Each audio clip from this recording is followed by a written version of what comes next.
Hello साथियों, नमस्कार। स्वागत है आपका हमारे यूट्यूब चैनल शिक्षापुर में। दोस्तों, आज हम बात करेंगे एनटीपीसी कट ऑफ के बारे में। आपको मैं बताऊंगा कि क्या संभावना है कि इस बार कट ऑफ क्या रहेगी। दोस्तों, इस बार कट ऑफ मेरे हिसाब से पिछली बार की तुलना में कम रहेगी। इसकी मैं आपको तीन बड़ी वजह आपको मैं बताऊँगा। ठीक है दोस्तों, तो चलिए बात करते हैं हम एनटीपीसी कट ऑफ के बारे में। अगर आप हमारे चैनल पर नए हो तो चैनल को सब्सक्राइब जरूर कीजिए दोस्तों, चैनल को लाइक कीजिए और वीडियो को शेयर जरूर कर दीजिएगा। दोस्तों, एनटीपीसी कट ऑफ के बारे में बात करने से पहले मैं आपको सबसे पहले बताऊंगा तीन वजह जिससे कि कम रहने की संभावना है। सबसे पहली वजह है पेपर लेवल हाई।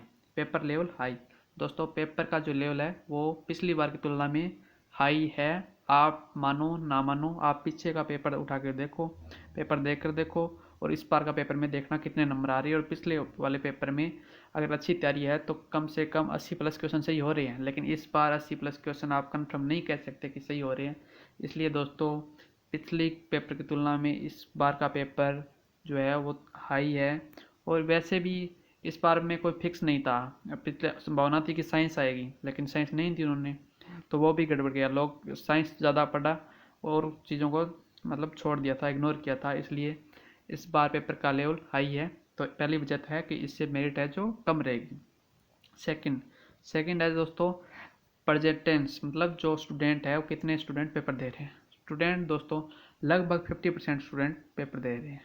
50%, 50 से 55% इतने स्टूडेंट पेपर दे रहे हैं।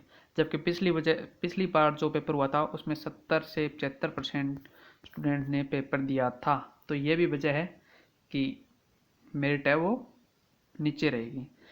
थर्ड जो वजह है कोविड 19 दोस्तों, क्योंकि कोचिंग वगैरह सब बंद थी। स्टूडेंट ने बीच में जिन्होंने तैयारी कर रखी थी उन्होंने भी तैयारी छोड़ दी थी और अचानक से ये डेट मिल गई। तो मुझे नहीं लगता कि पढ़ा है लोगों ने। जो स्टूडेंट थे, मतलब कुछ स्टूडेंट है जो रेगुलर कर रहे हैं उनको मैं मानता हूँ, लेकिन बहुत सारे स्टूडेंट थे जिन्होंने पढ़ाई छोड़ दी थी। इसलिए ये भी संभावना है कि मेरिट है वो कम रहेगी दोस्तों। तीन वजह आपको मैंने मुख्य मुख्य वजह बताई दोस्तों, मेरिट कम रहने की संभावना। एक वजह और भी है कि इस बार जो वैकेंसी है, वैकेंसी नंबर ऑफ वैकेंसी पिछली बार की तुलना में ज़्यादा है और स्टूडेंट का वो रेशो नहीं है जो पिछली बार था। इसलिए भी मेरिट कम रहेगी। ठीक है दोस्तों, अब आपको मैं बताऊँगा zone wise cut off merit क्या रहने की संभावना है। जोन वाइज मैं आपको हर जोन के अलग अलग कट ऑफ आपको बताने वाला हूँ। ठीक है दोस्तों, चलिए बात करते हैं हम कट ऑफ के बारे में। दोस्तों, सबसे पहले जोन है, यहाँ पे जोन लिखा है और उसके बाद कैटेगरी लिखी है, फिर जनरल, ओबीसी, एससी, एसटी। आप देखते जाना, मैं आपको बताता हूँ। अहमदाबाद की जो कट ऑफ है दोस्तों वो 67.86 रहने की संभावना है।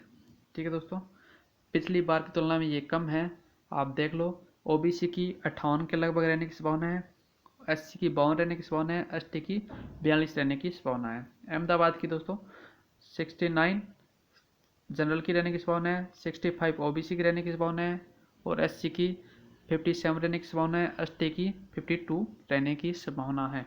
इलाहाबाद की दोस्तों, मैं ये जोन है जो आपको बता रहा हूँ, इलाहाबाद जोन की दोस्तों 71 रहने की संभावना है जनरल के लिए, और ओबीसी के लिए 66, एससी के लिए 57, एसटी के लिए 42।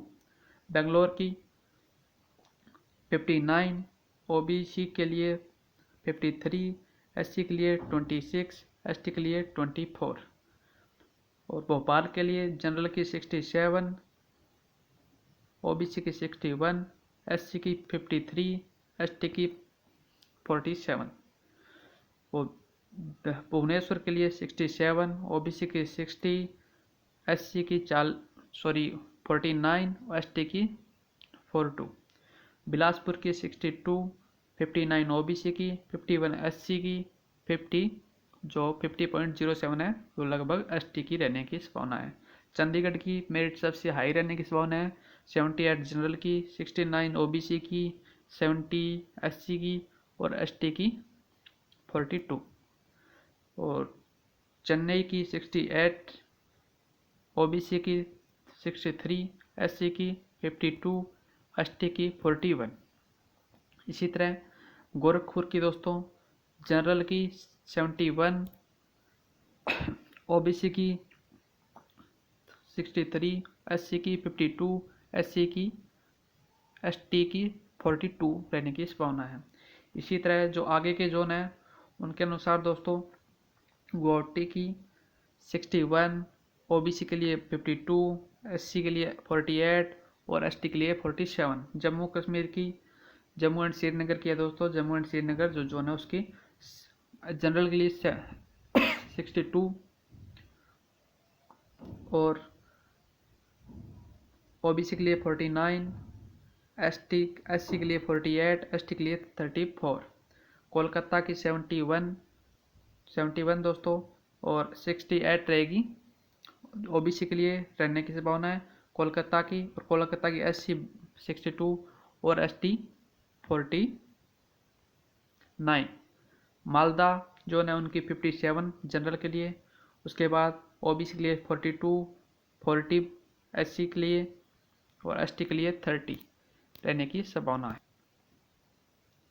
मुंबई के लिए जनरल के लिए 72 और ओबीसी के लिए 75, एससी के लिए 60 और एसटी के लिए 50। मुजफ्फरपुर की 51 general, 42 OBC, 30 SC, 25 ST. Patna 61 61 general, 50 OBC, 34 SC, 26 ST.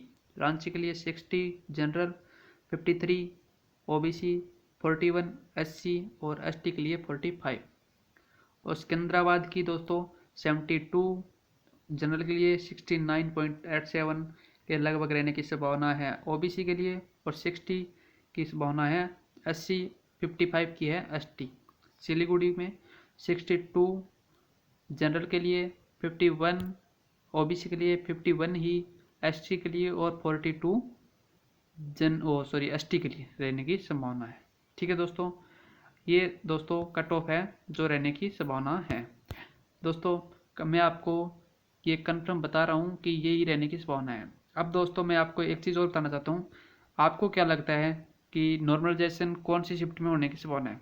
मुझे तो लगता है दोस्तों जो शुरुआत की शिफ्ट है उसमें नॉर्मलाइजेशन के नंबर ज़्यादा मिलने की संभावना है, क्योंकि दोस्तों शुरुआत में जो पेपर आए थे उनका लेवल का कुछ नहीं पता था, कहाँ से पेपर उठाएंगे। जैसे अब योजना उठा रहे हैं, अब लगभग क्वेश्चन फिक्स हो चुके हैं दोस्तों, 2-3 क्वेश्चन योजना से आ रहे हैं, ऐसे मतलब लगभग फिक्स हो रहे हैं कि हाँ पता है कि यहाँ से क्वेश्चन आ रहे हैं तो लोग आराम से पढ़ के जा रहे हैं। तो मेरे को लगता है कि शुरुआत की जो शिफ्ट है उनको नॉर्मलाइजेशन का फ़ायदा ज़्यादा मिलेगा, बाकी आगे जैसे जैसे पेपर होता है उसके हिसाब से पता लगेगा। आप भी ज़रूर बताना दोस्तों कि आपको कमेंट बॉक्स में बताना है कि क्या लगता है कौन सी शिफ्ट में जो है नॉर्मलाइजेशन होने की संभावना है। ठीक है दोस्तों, अगर आप हमारे चैनल पर नए हैं तो चैनल को सब्सक्राइब करें, वीडियो को लाइक करें, कमेंट करें और शेयर जरूर करें। धन्यवाद दोस्तों, थैंक यू, जय हिंद।